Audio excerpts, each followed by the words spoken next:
ठीक है।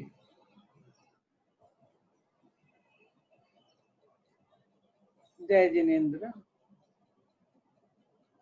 हमारे ग्रामर सार जीव कांड चल रहा है, अर्थात जीव इस संसार में रहते किस तरह के कितने कितने कांड करता है। कांड के मतलब तो आप जानते हो, मतलब नॉर्मल चीजें नहीं। जैसे कहे दे कोई तुम्हारी लड़की कांड करके आई है, तुम्हारा लड़का कांड करके आया है, तो उसका मतलब आप अच्छे से समझ जाते हो।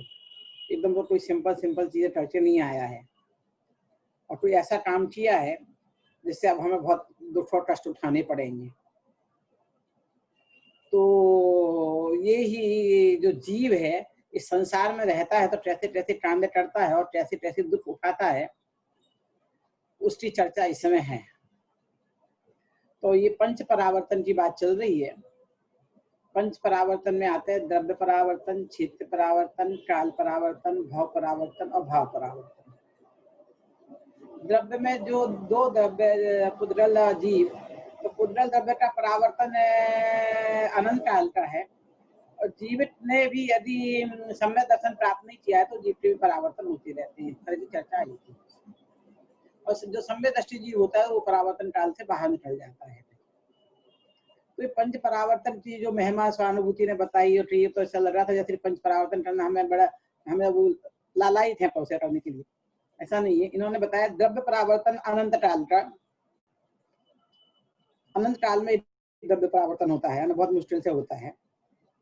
ये परावर्तन होना हमें होते हैं, वो बहुत मुश्किल से होते हैं, बहुत आसानी से नहीं मिलते हैं। और उसकी पूरी गणना बताई थी स्वानुभूति ने, और उसका मोटा मोटा सार ये था कि द्रव्य परावर्तन में अनंत काल, क्षेत्र परावर्तन में उससे भी ज्यादा अनंत के अनंत काल, फिर काल द्रव्य से अनंत के अनंत, अनंत के अनंत अनंत, भाव परावर्तन में उससे ही अनंत, और भाव में उससे भी ज्यादा अनंत, आने अनंत अनंत हो गए। आने ये तो आपके पास गिनती नहीं है इतनी। जैसे छोटे बच्चे से पूछो वो कितना बड़ा था, बोले इतना बड़ा, बोले इतना बड़ा नहीं, इतना बड़ा, बस उसके हाथ तो इतने ही है, इससे ज्यादा बड़ा नहीं हो सकता है ना। जो हमारे कल्पना में नहीं है, ऐसे अनंत अनंत काल। परावर्तन करना इतना मुश्किल कार्य है। ऐसा परावर्तन भी हमने अनंत बार पंच परावर्तन किए हैं, इतना टाइम हमें व्यतीत हो गया है। ये बता रहे ये इतना मुश्किल कार्य है तो भी हम कर चुके हैं।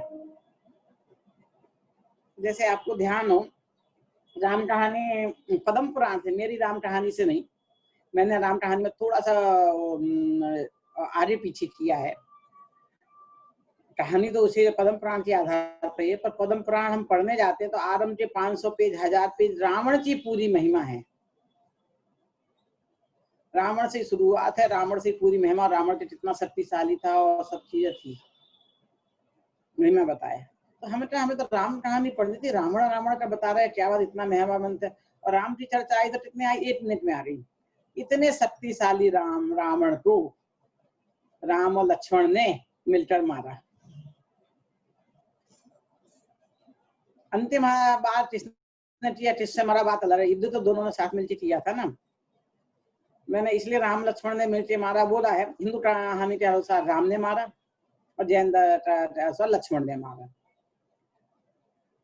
तो पर युद्ध दोनों ने साथ में किया। अंतिम बार किसने किया, वो अंतिम बार हमारे हिसाब से लक्ष्मण ने किया, ये चर्चा आती है। तो हमने रावण की इतनी महिमा क्यों बताई कि वो उसकी शक्ति का बताया, उस शक्ति को जिसको जीत लिया है वो और अधिक शक्तिशाली है। चलो दूर मत जाओ, राम और रावण को तो हमने युद्ध उधर ही देखे हैं। अब आज के जो मैच प्रणाली चलती है ना, जो 2-2 के होते हैं, फिर कौन जीता। अब लेटेस्ट का तो आप बहुत अच्छी तरह से जानते होंगे, पर मुझे ध्यान है मैं जब समझो मैं ही 19-20 साल 17-18 साल की रही होंगी तब की बात है ये। तो मैं ऐसे ही कॉलेज में बारिश बहुत हो रही थी, तो उस दिन सारे पीरियड फर्स्ट ईयर की बात है, मैं फर्स्ट ईयर नहीं थी, तो सारे बारिश बहुत थी तो सब टीचर्स ने छुट्टी कर दी। तो मैं घूमती हूँ कैंटीन में, चेस प्रतियोगिता चल रही थी, तो मैं भी उसमें जाके मैंने पार्ट ले लिया। तो उन्होंने 2-2 के जोड़े बना दिए, उसमें जो जीता तो मैं एक जोड़े में मैं जीत गई, और बहुत सारे जोड़े थे उसमें जो जीता, फिर उन दोनों के कपल चले, उनकी चले। उसमें लास्ट में जो सबसे ज्यादा जीता उससे मेरा हुआ, मैंने उसे हरा दिया, और उससे 3 चांस में मैंने उसे हरा दिया, तो मैं विनर हो गई। भैया मैं विनर कैसे हो रही, मैं तो 2 ही गेम खेली, उसने तो 4-5 गेम खेल के। अरे वो सबको हराते हराते हुए आया था, उसको पॉइंट गिनते थे, कितने चांस में मार दिया, फिर उसको देते थे। तो मैंने 3 चांस में दिया, तो फिर मेरे को विनर घोषित कर दिया। तो क्यों घोषित किया कि जिसने सबको हराया था उसको मैंने हरा दिया, और कम टाइम में हरा दिया। तो ऐसे पंच परावर्तन हम करके आए हैं। तो ये बात हमें इसलिए बताई जा रही है, 2 बातों के लिए बताई जा रही है कि हमें पंचेंद्रियों के भोग भोगने की बहुत इच्छा है, हमें घूमने जाने की इच्छा है, हमें टीवी पे सब देखने की इच्छा है, हमें जानने की इच्छा है। तो बोले ऐसे भैया तू जहाँ जाना चाहता है, तू जहाँ जहाँ घूमने जाना चाहता है वहां तू पैदा हुआ है, मुझे तो आज बर्फ का देखना है, बर्फ के पहाड़ देखना है, तू खुद बर्फ के पहाड़ बन चुका है। मुझे तो एक बार राष्ट्रपति राजा बनना है, अरे तू वो खुद कर चुका है। तो ये पंच परावर्तन बता के हमें बार बार समझाया जा रहा है कि भले बहुत दुर्लभ है पंच परावर्तन करना, लेकिन इससे ज्यादा दुर्लभ है सम्यक दर्शन की प्राप्ति। नहीं तो पंच परावर्तन सहज में होते रहेंगे तुम्हारे, उसमें बहुत प्रयास करने की जरूरत नहीं है, ऑटोमेटिक चले जाएंगे, और आगे तक हमने बहुत किए हैं। तो परिवर्तन समझाने का उद्देश्य ये है कि हमें परिवर्तन करना नहीं है, इस परिवर्तन के साइकिल से बाहर निकलना है। तो परिवर्तन के साइकिल से बाहर कैसे निकलते हैं वो विधि भी इसमें बता दी।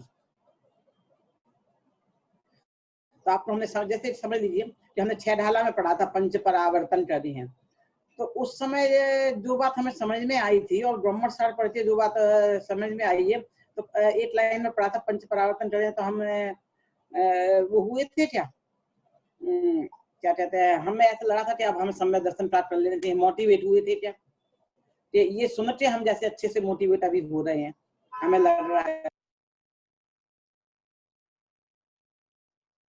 दुर्लभ।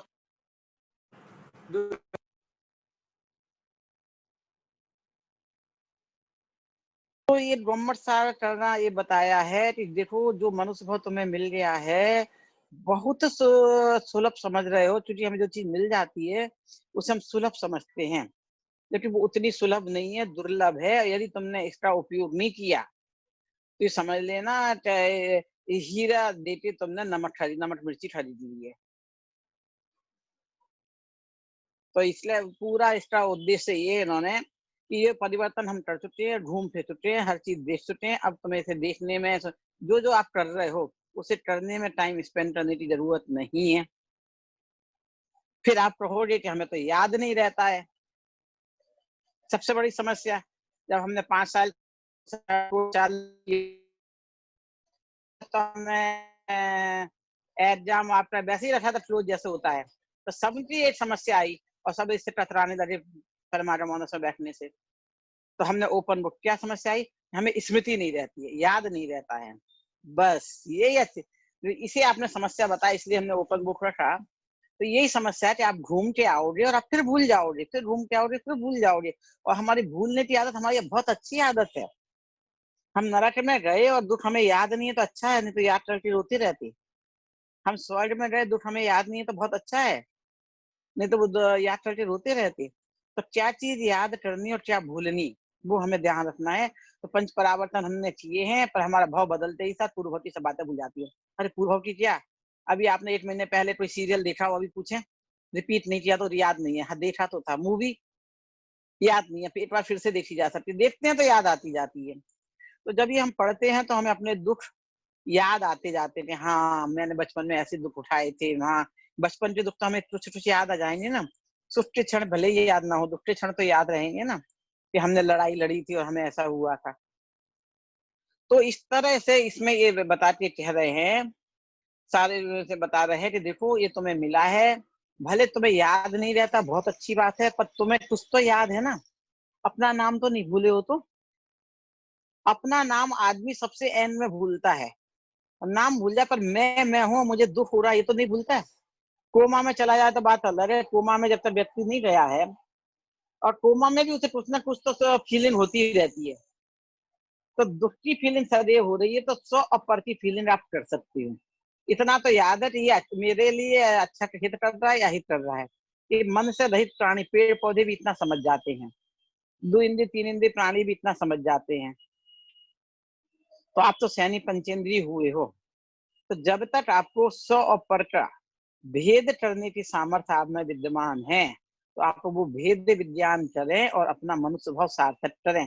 तो यदि आपकी रुचि इसमें जग गई, इसे इस गम्मट सार पढ़ के कुछ याद रहे या ना रहे, और आपको ये समझ में आ जाए कि समय सार में जो हमने पढ़ा है उसको जीवन अर्पण करने का हमारा समय आ गया है, तो आपका गम्मट सार पढ़ना सार्थक है।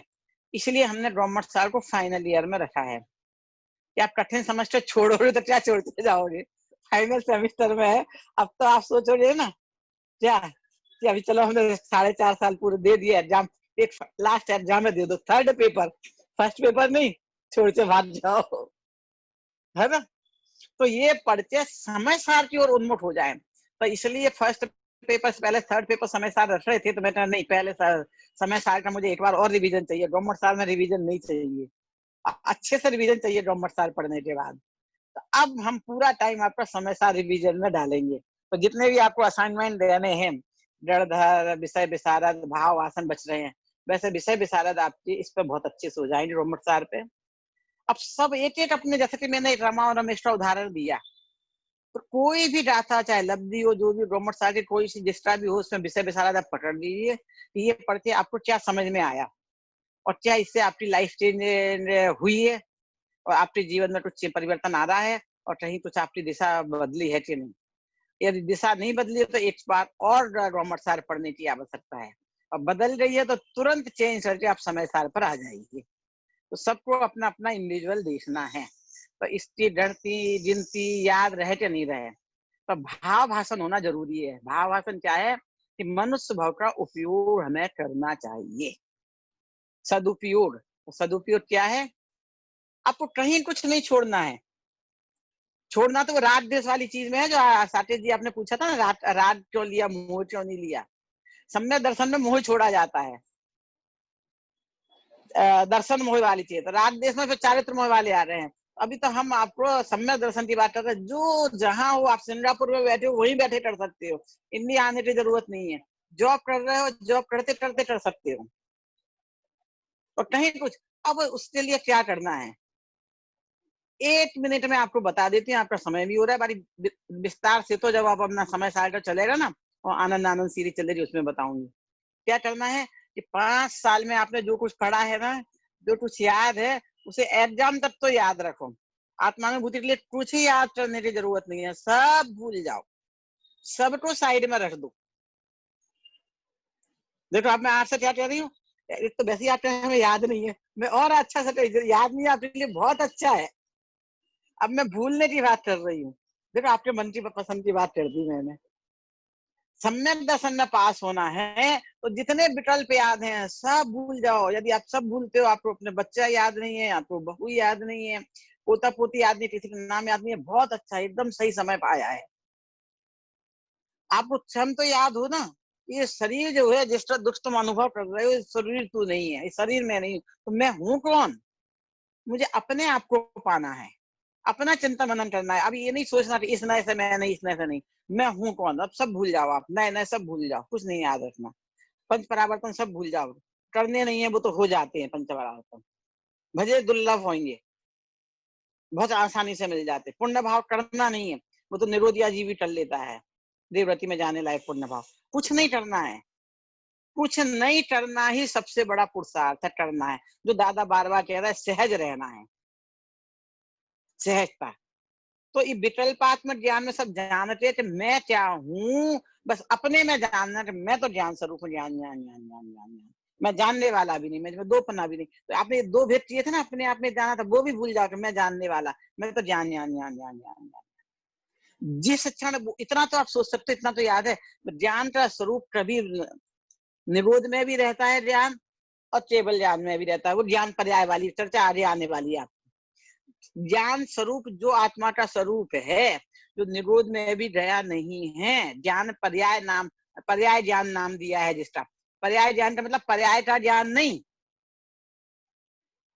पर्याय ज्ञान मतलब कि ज्ञान का वो स्वरूप जो कभी समाप्त नहीं होता है, और उस पर किसी भी ज्ञानावरण टर्म का उदय आ जाए पर वो उसे ढक नहीं सकता है, वो हमेशा प्रकट रहता है। वो निरोध में भी है और केवल ज्ञान में भी है। वो ज्ञान की कणिका हम भूल नहीं सकते हैं। उस ज्ञान में जमना रमना है, उस ज्ञान में हमें स्वयं हो जाना है। तो उसे कुछ नहीं करना है, हमको ज्ञान में अपनत्व होना चाहिए। तो वो अपनत्व कैसे आएगा? उसके लिए कुछ करना नहीं है, सारे करने बंद करने हैं। जब हम सारे करने बंद कर देंगे, सहज हो जाएंगे, तो जब अपने बारे में चिंतन मनन करें तो ज्ञान ज्ञान ज्ञान ज्ञान ज्ञान ज्ञान के साथ आनंद का वेदन होगा। वो ज्ञान के साथ आनंद का वेदन होते ही साथ आप डाउन हो गए, क्योंकि उपशम समय होते ही साथ गिरता है। विकल्पात्मक भूमिका इतनी लंबी चल रही है, जो 5 साल से आपकी चल रही है, पूरी विकल्पात्मक भूमिका है। 4 लब्धि वाली भूमिका है जो पूरी विकल्पात्मक है, प्रायोगिक लब्धि वाली। करण लब्धि में जो प्रवेश कर रहे हैं, अधा करण, अपूर्ण, अनिवृत्ति करण तक सब विकल्पात्मक है। जिस क्षण निर्विकल्प अनुभव हुआ वो क्षण सम्यक दर्शन का है। और एक समय के लिए ना, समय का कितना आनंद आते साथ हम डाउन हो जाते हैं। क्यों? कि जैसे देख हम घर आते हैं और हम पलंग पे गिर जाते हैं, थक जाते हैं। आप दिन भर घूमो, जब भी आप हॉलीडे पे जाते हो घूमने के लिए, तो सुबह से शाम तक घूमते हो, और होटल में आके क्या करते हो? पलंग पर ऐसे गिरते हो कि अपने एक गिलास पानी पीकर उठने की भी हिम्मत नहीं होती है, थक जाते हो। यदि वो आप 15 मिनट और दूरी पे हो और आपको 1 घंटा और घूमना है तो और घूम लेते हो। ये सब माइंड सेट है हमारा। घर आके हमें थकना है,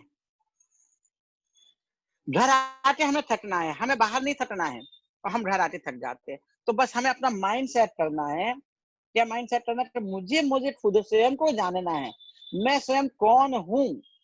तो जब हमने विकल पात्र भूमिका में ज्ञान ज्ञान ज्ञान ज्ञान ज्ञान, जब इसमें इतनी तेजी से चढ़ेगे कि विकल्प से कब निर्विकल्प हो गए, तो निर्विकल्प की समय कितना आया? एक समय, फिर डाउन, फिर द्वारा ऊपर चढ़ सकते हैं, पर एक समय में तो उपसम में हुआ तो डाउन डाउन होते ही होते। तो जो आनंद का वेदन हो गया, हमारी आनंद की चाह थी, और हमारी चाह पूरी होती है, हम डाउन हो जाते हैं। फिर हमें द्वारा पुरुषार्थ करना पड़ता है उस आनंद की प्राप्ति के लिए। तो वो उपसम सम्यक दर्शन जो मोक्षमार्ग पिटाशक में जिसकी चर्चा है, और मोक्षमार्ग पिटाशक में बार बार देखा है, इसके लिए हमें सब भूलना है। ये तो हमने आत्मा अपना स्वरूप जाना कि मैं हूँ कौन। तो ये हमारे श्रद्धा में थे, जो हमारे शरीर में एकत्व बुद्धि थी वो गई। ये नहीं कहना कि मेरे शरीर में एकत्व बुद्धि करना, ये भी नहीं सोचना है। मैं कौन हूँ, बस इतना विचार करना है। अब इसके बाद दूसरा स्टेप आता है जो स्वानुभूति ने बताया था, राग का, जो मोक्षमार्ग पिटाशक में पंडित टोडरमल जी ने बहुत अच्छी तरह से कहा है। मात्र आत्मानुभूति हो रही तो हमने सोचा हमारे सारे काम हो रहे, नहीं। यदि आपके आचरण में नहीं ला रहे हो, श्रद्धा में हुआ है, ज्ञान हुआ है, चारित्र में नहीं आएगा, तो चारित्रम खलु धम्मो है। तो हम मोक्ष मार्ग का पहली सीढ़ी चढ़े हैं, अंतिम सीढ़ी तो चारित्र है। जब वो चढ़ेंगे तो हम मोक्ष को पहुंचेंगे। पर अभी क्योंकि चलो पहला स्टेप तो करो। अभी हम पहले साल से आपसे कहते हैं कि आपको घर से भी पढ़ के आना है, आपको थोड़ी एक्स्ट्रा क्लास भी लेनी पड़ेगी, आप ज्वाइन होते। हमने कहा नहीं, हफ्ते में 1 दिन 1 घंटे 2 घंटे बस, इससे ज्यादा कुछ नहीं, ना आगे ना पीछे। तो आप सब लोग ज्वाइन हुए। फिर बाद में आपको खुद रुचि जागृत हो गई, अब स्वयं पढ़ते हैं, स्वयं अध्ययन करते हैं। तो रुचि जागृत करने का काम प्रायोगिक उपलब्धि का है। रुचि जागृत हो जाएगी तो ऑटोमेटिक हम उसमें चले जाएंगे प्रक्रिया में। तो ये इन्हें 5 लब्धि की भाषा में समझ लो। इनको हमारे शहर में जाओगे तो हमें लब्धि अवधि के नाम भी याद नहीं तो कोई बात नहीं। अब रुचि डेवलप हो रही ना, यही प्रायोगिक उपलब्धि में आ जाएगा। आत्मा की रुचि डेवलप हो रही है चिंतन मनन में, और शायद अपने अपने बारे में सोचना है। ये सब हमें करना है। क्या करना है? हमें अपने में किस चीज में एकत्व आ रहा है, बस उतना सा करना है। उतना कर लिया तो गवर्नमेंट सार पढ़ना सार्थक हो गया, लब्धियां समझना, भव परावर्तन और भव परावर्तन का एंड हो जाएगा। तो एंड का बोला, जिस जीव का अर्ध पुद्गल परावर्तन शेष रहेगा, उस जीव को आत्मा का अनुभव अपने में अपनापन आ जाएगा। पहली बार यदि आप में अपनापन आया है तो देखो, जो महिलाएं हैं उन्हें सम्यक दर्शन हो रहा है, तो ये समझ लेना पहली बार ही हो रहा है, कन्फर्म। क्यों? कि सम्यक दर्शन होने के बाद होता तो महिला का भाव नहीं मिलता। अब पुरुष वालों के लिए मैं नहीं कह सकती कुछ अभी, इसलिए इसका तो टेंशन कह सकते हैं ना, जिसका टेंशन में 100% उनका कह सकते हैं। तो महिलाओं के यदि हो रहा है तो पहली बार ही हो रहा है, तो उत्सव नहीं हो रहा, बहुत ही साथ डाउन होना होगा। वो अनादि मिथ्या दृष्टि, शादी तो नहीं। नहीं तो महिला का तो उसके बाद महिला का भाव पूर्व आयु का बंद नहीं हुआ हो तो महिला का भाव मिलता ही नहीं है सम्य दर्शन होने के बाद। तो ये तो निश्चित है, ये तो हमने पढ़ लिया है। तो इसलिए हमें जो पुरुषार्थ करना है वो अपने में ही करना है। उसके लिए हमारी आंखें अच्छी नहीं हो, हमारे सुनना बंद हो जाए, हमें दिखना बंद हो जाए, सोचना बंद नहीं होता है, सोचना चलता रहता है। तो हमें अपने विकल्पात्मक भूमिका में अपने बारे में सोचना है, अपने में अपनापन जिस चीज से आए उस बारे में सोचना है। बाकी सब विकल्प जो 5 साल पढ़े हो सब भूल जाना। ये समझाना चाहिए, क्यों फिर क्यों समझाया, ये भी प्रश्न किया आपने, इतना क्यों उलझाया, क्यों समझाया, इतना क्यों समझ रहे हैं। इसलिए इससे महिमा आती है, इससे आपको रुचि आ रही है, इससे आप उस ओर बढ़ते हो।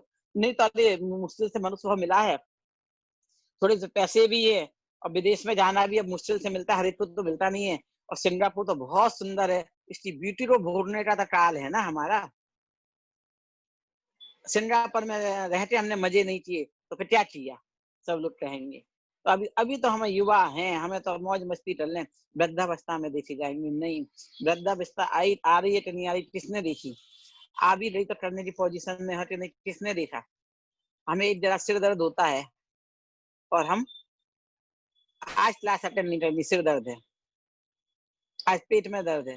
तो जब पूरे शरीर में दर्द होने शुरू हो जाएंगे तो आत्मानुभव कर सकोगे नहीं।